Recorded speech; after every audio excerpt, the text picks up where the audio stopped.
The downing of Malaysia Airlines Flight 17 was a tragedy in the midst of another tragedy.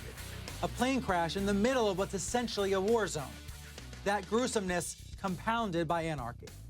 And that brought out the best and sometimes the worst in the journalists who were there, who were and still are our eyes and ears on the ground. CNN's New Day co-anchor Chris Cuomo was there at the crash site last weekend. So when he came back to New York, I wanted to ask him about his firsthand experiences, both in front of and behind the cameras. Take a look. When I was watching you at the crash site, this was Saturday morning now, 8 days ago, it stopped me in my tracks when you talked about what you wanted to do when you first arrived. Let's play that clip. The first thing I felt like doing when I came here was just getting down on my knees and saying a prayer for those who are gone, because they are not getting the dignity that this situation deserves. Rarely, if ever, do we hear that kind of emotion from a reporter on the scene, even of something like a plane crash. What was going through your mind? Well, I think that you have to look at it through the lens of we, because it was not a unique feeling to me. It wasn't a unique instinct or action or behavior. There were a lot of people there thinking very hard about what was going on, worrying about them. There was an amazing amount of concern. The CNN teams that were there, when we came upon it, we knew this is not the way it's supposed to happen. Not even about the impetus for what happened there, but that scene from the moment it was created was being abused. And to see how the dead were being abused and the indignity of it was so obvious that it was not a unique sensation to me. I don't think you could have done anything else coming upon it, frankly. And I heard you say on air on Thursday after you were back here in New York that if you thought if the media hadn't been there, that you would have had nobody preserving this scene. Do you think the cameras were playing an accountability function? I believe the cameras were investigative tools before they were reporting tools there, and I could see it in the behavior of the media. You mean before there were actual investigators on site? There are no investigators on site. And even now, you know, a week plus after it, you can fairly say, sure, they're trying to get investigators in, but we don't see an international effort, or certainly one by Ukraine, because they can't and not going to happen with the militia. So you could watch cameramen and photojournalists taking pictures of things almost just to kind of create a site map. As opposed to what the best transitions and best sequences of photos were. And often the media deserves the criticism of milking situations, no question about it. Not this time. I wonder if you saw, once you got back, this now viral video of a Sky News reporter ruffling through luggage.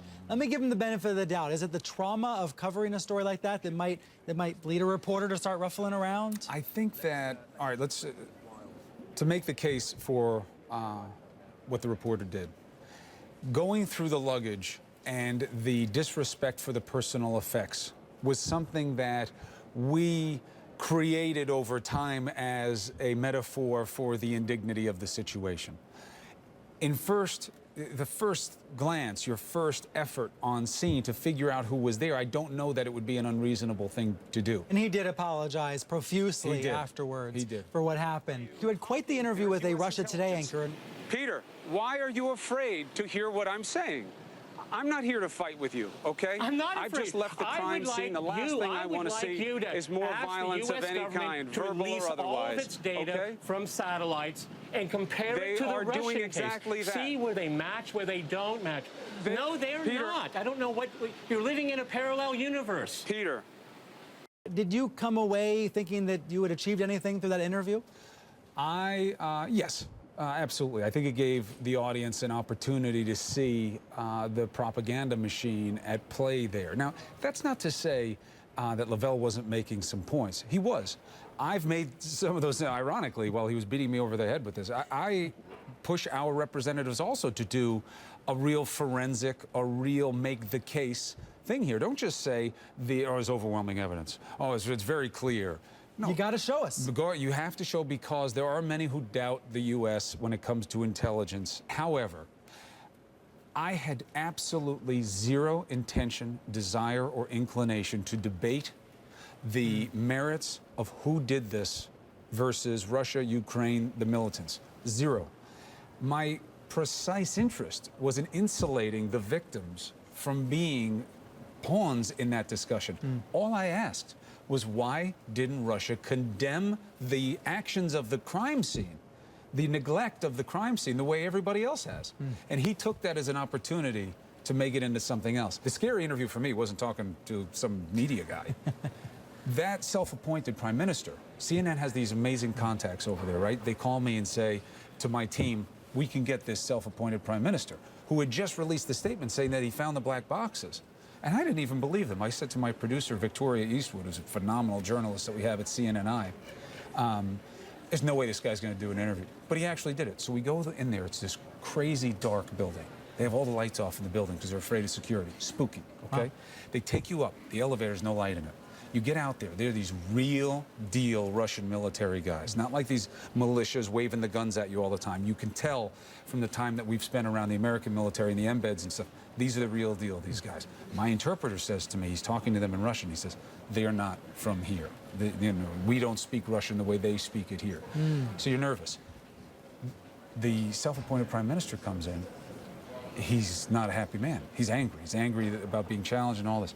But I felt like, you know, our producer, our cameraman, our interpreter, we're all like, listen, we've got to drop the hammer on this guy because this is the opportunity and the questions have to be asked. But it's easy to say. If I had had a chance to interview, I would have told him, when you're looking at all these people who look only too anxious to make that the last trip up the elevator you'll ever have. When that man said to me, I am in charge here, I am the prime minister, this is my area, and he would not say that Russia wasn't helping him. I'd never heard anything like that before. I kept looking over at my producer and looking at the interpreter and saying, you getting this right? Because the guy's telling me I am the man here. And then I said, okay, well, they're saying that Russia is training you and giving you stuff. Is that true? All he had to do was say, no, it's not true. Even if it's a lie, that's what he's supposed to say. And he says, I'm not going to answer that. You ask them. The question, it was over for me at that point. Chris Cuomo, thanks for joining me. Pleasure. And we did get one piece of good news from Ukraine yesterday. Anton Skiba, who had been working for CNN as a freelance producer in eastern Ukraine, was released by the pro-Russian rebels who had been holding him since Tuesday.